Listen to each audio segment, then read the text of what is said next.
after they got married, they moved to Krasna, and my grandmother opened up a little grocery store. In those days, it wasn't unusual because my grandfather had few odd jobs, but he basically studied Torah most of the day, Talmud, and Halacha, but he was the tester in the yeshiva in Krasna. He used to come every Friday and test the boys in the yeshiva. It was, I don't know if he got paid, but it wasn't official. But he got to, and my grandmother opened up a little grocery store, like a general store. And they had, my father said they had geese in the back, they had some sheep, I think they had a cow for milking. And in those days, in the 1920s, when my father grew up in Romania, the general area outside the city, the farmers and the gypsies that lived around there were not as literate as they are today. And it was just a major movement to push people to go to school at the time, the late 1800s and the early 1900s in Europe and those lands. So my grandfather Shmuel Hyman would also be a translator. When they got a letter, he would read letters because some of them may not have been literate. He would also be their advisor of the farmers that lived around, non-Jewish people that lived around the neighborhood, and they would ask him questions. Rabbi Shmuel Hyman, should my daughter marry this one? What should they do? My daughter wants to go with this boy to Russia or whatever, and he would be advising them. And those were little odd jobs, but basically they got along really with my grandmother's general store, which was right outside their house. So in my father's backyard, he grew up with geese and so on. So he and his brother used to get up very, very early, and there was no school buses in 1920s when they were going to the yeshiva in Krasna, to the small yeshiva, yeshiva for small boys. And the tuition, my father said, was a log. They had to bring like a log for the heat in the winter.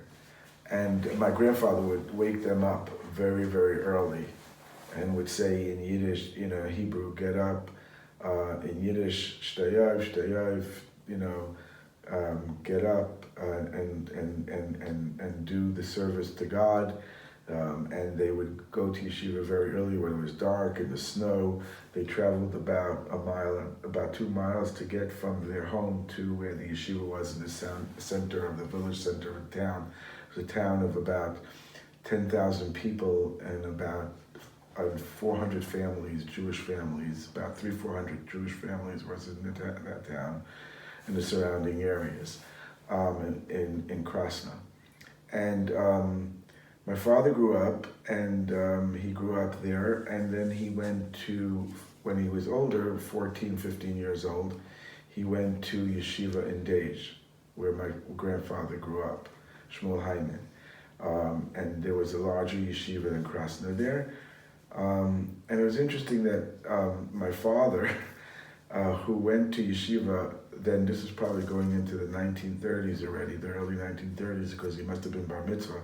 By the way, his bar mitzvah was, but today, they make such elaborate bar and bat mitzvahs, and big parties and cost thousands or tens of thousands of dollars.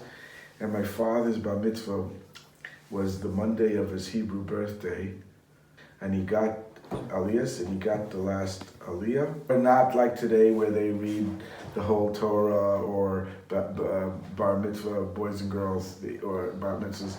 They read and they give a speech or this and that. It was just like he got his blessing. He did a blessing, and then afterwards they went over to my grandfather and they said Mazel Tov. They had a little whiskey and a little cake and a little some water to drink, and they said Mazel Tov, you're a bar mitzvah. That was the bar mitzvah in those days in 1930 when he was bar mitzvah. Also, I forgot to tell you, just to back up, that my grandfather did get smicha, and in order to get ordination in the Austro-Hungarian Empire that he got in the early 1900s, they had to also know Hungarian very well, to read and write grammar, and they had to know how to speak eloquently in Hungary. During the First World War, when my grandfather, this is right before 1914, 3 years before my father was born, I think his older sister was born, Rivka, he was too old to be drafted into the Hungarian army in World War One. If you remember, the axis was Germany and Austria-Hungary versus everybody else, versus Russia and the United States and England and France. And the same thing happened in World War II, but even in World War I it was like that. So he was too old to be drafted, but he was one of the few literate people that, very eloquent and literate people, and he became the mayor of Krasna, the interim mayor of Krasna, because a lot of people had to leave. It was during the big upheaval in World War One. Populations had to leave because of the war years.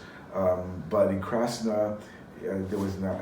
They weren't able to do the elections during World War One. So my grandfather was the interim mayor of Krasna during 1914, 15, 16, 17.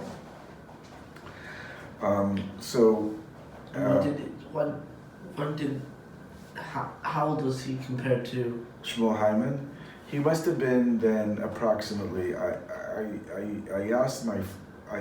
estimate that he was born in the 1880s, and that at 1914 he was probably just barely 30 years old, but he was too old to be drafted. But he was like 30 years old, and they made him the mayor. And how old was your dad? My dad wasn't born in 1914 when this happened. Oh, right. My dad was born in 17. So he was around 33. So it was about 27, 28, 29, 30, around that area. When he had his son. Well, yeah, but Rivka was older. His older sister, who didn't survive the Holocaust. And I'll tell you the story later on about that. He went to Dej, and it's very interesting. Today we talk about sexual abuse and sexual assault, and don't forget that these boys were. It was not co-ed schools when they went away to these boarding schools, to these yeshivas. It was all boys together. And my father told me when I did this later on in life, and I had to go to a boarding school, I went to Denver, yeshiva, that his father told him, he says, be very careful for older boys that want to get close to you. This is a story that goes back to 1932, 33. And I guess my grandfather had the foresight to tell my father, be careful of older boys that, would try to do some sexual. Now we hear about sexual abuse for a long time was swept under the rug and is just coming out now. And my grandfather had the foresight to tell his son when he went to the boarding school, beware of these older boys that will come over to you and try to do something.